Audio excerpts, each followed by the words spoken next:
Hello all. അപ്പോൾ ഇന്നത്തെ video എന്താണെന്ന് വെച്ചാൽ ഒരു ഡേ ഇൻ മൈ ലൈഫ് എടുക്കാമെന്ന് വിചാരിച്ചു. അപ്പോൾ രാവിലെ എണീറ്റ് കുളിയൊക്കെ കഴിഞ്ഞു. അത് കഴിഞ്ഞിട്ട് ചായ കുടിച്ചു കേട്ടോ. ചായ കുടിക്കണമെന്ന് എടുക്കാൻ പറ്റിയില്ല. പിന്നെ ഞാനൊരു മുട്ട കുത്തിപ്പൊരിച്ച് ഉപ്പേരി ഉണ്ടാക്കാമെന്ന് വിചാരിച്ചു. അപ്പോൾ അതിന് റെഡി ആയിട്ടിരിക്കുകയാണ്. അപ്പോഴേക്കും ഇതാ കണ്ണേട്ടൻ പോണ ദിവസം കേട്ടോ. അപ്പോൾ കണ്ണേട്ടൻ കല്യാണത്തിന് ലീവിന് വന്നിട്ട് ഇന്ന് തിരിച്ച് ഡ്യൂട്ടിക്ക് കയറാൻ പോവുകയാണ് കേട്ടോ. അപ്പോൾ ജയശ്രീയോടും എല്ലാവരോടും യാത്ര പറയുകയാണ്. അപ്പോൾ അവൾക്ക് നല്ല വിഷമത്തിൽ നിൽക്കുകയാണ് പോണേൻ്റെ. കാരണം കല്യാണം കഴിഞ്ഞിട്ട് ഇപ്പം എന്താണ് ഏട്ടൻ പോണത്. അപ്പോൾ പോകുമ്പോൾ ടാറ്റയൊക്കെ പറഞ്ഞ് യാത്ര പറയുകയാണ് കേട്ടോ. ഇനി അടുത്ത മാസം ലീവിനെ വരുന്നുണ്ടാവുള്ളൂ. പൂരത്തിനും ആറാട്ടിനൊക്കെ ആയിട്ടേ വരുന്നുണ്ടാവുള്ളൂ. അപ്പോൾ എല്ലാവരോടും ടാറ്റ പറഞ്ഞ് ഏട്ടൻ തിരിച്ചു പോയി കേട്ടോ. കോഴിക്കോടാണ് വർക്ക് ചെയ്യുന്നത്. അങ്ങോട്ട് പോയി. അപ്പം തന്നെ ഡ്യൂട്ടിക്ക് കയറണം. അപ്പോൾ അത് കഴിഞ്ഞിട്ട് ഇതാ ഏട്ടനോട് യാത്രയൊക്കെ പറഞ്ഞ് ഞാനിതാ മുട്ടപ്പേരി ഉണ്ടാക്കാൻ തുടങ്ങാം കേട്ടോ. അപ്പോൾ വെളുത്തുള്ളിയും പച്ചമുളകും ആദ്യം ചീനച്ചട്ടിയിലേക്ക് ഇട്ടു കേട്ടോ. പിന്നെ അതൊന്ന് ഇളക്കി കൊടുത്തതിന് ശേഷം പിന്നെ ഒന്ന് വാടി കഴിഞ്ഞാൽ ഉള്ളി ഇടുക, സവാള ഇടുക കേട്ടോ. അപ്പോൾ ഇത് സിമ്പിളാണ് കേട്ടോ കുത്തിപ്പരി. അപ്പോൾ ഞാനിവിടെ വന്നിട്ട് രണ്ടാമത്തെ തൊട്ടായിട്ടാണ് ഇങ്ങനെ കുത്തിപ്പരി ഉണ്ടാക്കുന്നത്. ഇവിടെ അധികം ഓംലേറ്റാണ് ഇവരെല്ലാവരും ഉണ്ടാക്കുക. അപ്പോൾ എൻ്റെ വീട്ടിലെ അമ്മ ഞങ്ങൾക്ക് സ്കൂളിൽ പോകുമ്പോൾ അങ്ങനെ ഉണ്ടാക്കി തരുമായിരുന്നു, ഇങ്ങനെ കുത്തിപ്പരിച്ച് മുട്ടപ്പേരി. അപ്പോൾ അതിനൊരു പിന്നാമ്പുറക്കഥ ഉണ്ട് കേട്ടോ. അപ്പോൾ അത് ഉണ്ടാക്കി കഴിഞ്ഞ ദിവസമൊക്കെ ഞങ്ങൾക്ക് ഉച്ചയ്ക്ക് സ്കൂൾ വിടും. സമരമായിട്ടോ വിദ്യാഭ്യാസ ബന്ധമായിട്ടോ അങ്ങനെയൊക്കെ.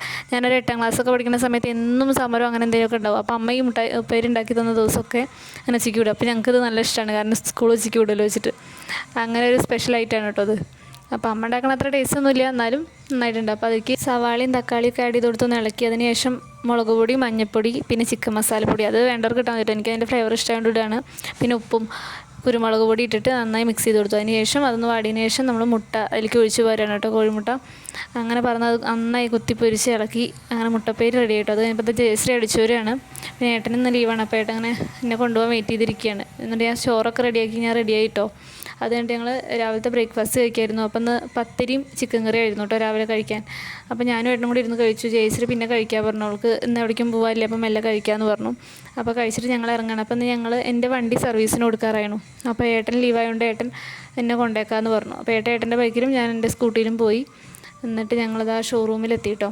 അപ്പോൾ ഷോറൂമിൽ വണ്ടി സർവീസിനൊക്കെ കൊടുത്ത് എന്നിട്ട് ഏട്ടൻ ഞങ്ങളുടെ ഓഫീസിലേക്ക് ആക്കി തരാമെന്നാണ് പറഞ്ഞത്. വണ്ടിയിലൊക്കെ യാത്ര പറഞ്ഞ് ഞങ്ങളത് തിരിച്ച് നടക്കുകയാണ്. വണ്ടി വെച്ചോടത്തേക്ക് ഏട്ടൻ്റെ വണ്ടി വെച്ചോടത്തേക്ക് നടക്കുകയാണ്. അങ്ങനെ ഞങ്ങൾ വണ്ടിയിൽ കയറി പോവുകയാണ് കേട്ടോ. വാണിയംകുളത്തേക്കാണ് പോണത്. അപ്പോൾ അങ്ങനെ പോണ വഴിക്ക് ഇങ്ങനെ ഏട്ടൻ എന്തൊക്കെയാണ് പറയുന്നത്, ഹലോ ഗൈസ് എന്നൊക്കെ പറയാണ് കേട്ടോ. അപ്പോൾ അതൊക്കെ പറഞ്ഞ് ഞങ്ങളിതാ പോണ വഴിക്ക് എൻ്റെ ഫ്രണ്ടിനെ കണ്ടു, വർത്താനം പറഞ്ഞു. പിന്നെ ഇതാ ഞാൻ ഓഫീസെത്തി. അങ്ങനെ കുറച്ച് വർക്ക് ഉണ്ടായിരുന്നു. അങ്ങനെ വർക്കൊക്കെ കഴിഞ്ഞ് ഉച്ചയ്ക്ക് ഞാൻ ഫുഡ് കഴിക്കായിരുന്നു കേട്ടോ. അപ്പോൾ ഫുഡ് കഴിക്കാൻ ഇന്ന് ഉച്ചയ്ക്ക് ഗ്രീൻ പീസ് ഉപ്പേരിയും ചിക്കൻ കറിയും പിന്നെ മുട്ട കുത്തിപ്പൊരിയൊക്കെ ആയിരുന്നു കേട്ടോ. അതൊക്കെ കൂട്ടി ഫുഡൊക്കെ കഴിച്ചതിന് ശേഷം പിന്നെ ഉച്ചയ്ക്ക് ശേഷം വർക്ക് ഉണ്ടായിരുന്നു. അത് കഴിഞ്ഞിട്ട് ഞാൻ ഇറങ്ങാണ് കേട്ടോ ഓഫീസിൽ നിന്ന്. അപ്പോൾ എൻ്റെ ഓഫീസിൻ്റെ അടുത്തുള്ള കുട്ടികളാണേ. അപ്പോൾ അവരോട് ഹായ് കാണിക്കാൻ പറഞ്ഞാണ് വീഡിയോയ്ക്ക് വേണ്ടിയിട്ട്.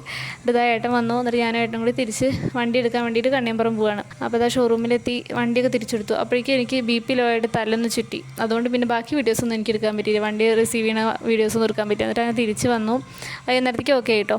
അതുകൊണ്ട് ഞാനും ജയശ്രീ ഏട്ടനും കൂടി ഞങ്ങളുടെ വീട്ടിൽ തെയ്പ്പൂയം കഴിഞ്ഞതിൻ്റെ 7ാം പൂജയാണ് കേട്ടോ ഒന്ന്. അപ്പോൾ 7ാം പൂജയ്ക്ക് രാത്രി പോവുകയാണ്. അപ്പോൾ പോണ വഴിക്ക് എൻ്റെ വീട്ടിലൊന്ന് കയറണമായിരുന്നു, ഒരു സാധനം കൊടുക്കാണ്ടായിരുന്നു. അപ്പോൾ അങ്ങനെ വീട്ടിൽ കയറി. അപ്പോൾ അമ്മ അങ്ങനെ ചിരിക്കുകയാണ് വീഡിയോ എടുത്ത് പിന്നെ നടക്കുന്നുണ്ടിട്ട്. അങ്ങനെ അവരോടൊക്കെ യാത്ര പറഞ്ഞ് ഞങ്ങളത് കോവിലെത്തി. കോവിൽ പരിപാടി തുടങ്ങിയിട്ടുണ്ട് കേട്ടോ. ഞങ്ങൾ കുറച്ചൊക്കെ വീഡിയോ എടുത്തു. എന്നിട്ട് ജയശ്രീ ഇതങ്ങനെ കാണുകയാണ്. അപ്പോൾ ബാക്കിയൊന്നും വീഡിയോ എടുത്തില്ല, ഇതിലിട്ടിട്ടില്ല. വീഡിയോ എടുത്തിട്ടുണ്ടായിരുന്നു, ഇതിലിടണില്ല വിചാരിച്ചു. അപ്പോൾ പരിപാടികളൊക്കെ നന്നായി കഴിഞ്ഞു. അത് കഴിഞ്ഞിട്ട് ഞങ്ങൾ തിരിച്ച് വീട്ടിലേക്ക് പോവാണ് കേട്ടോ. അങ്ങനെ ഞങ്ങൾ വീട്ടിലെത്തി ഫുഡൊക്കെ കഴിച്ചു. അതിൻ്റെ വീഡിയോ ഒന്നും എടുക്കാൻ പറ്റിയില്ല. അപ്പോൾ ഇന്നത്തെ വീഡിയോ ഇത്രയേ ഉള്ളൂ. വീഡിയോ ഇഷ്ടമെങ്കിൽ ഷെയർ ചെയ്യുക, ലൈക്ക് ചെയ്യുക, കമൻറ്റ് ചെയ്യുക. ചാനൽ ആദ്യമായിട്ട് കാണുന്നവരുണ്ടെങ്കിൽ സബ്സ്ക്രൈബ് ചെയ്യുക. താങ്ക്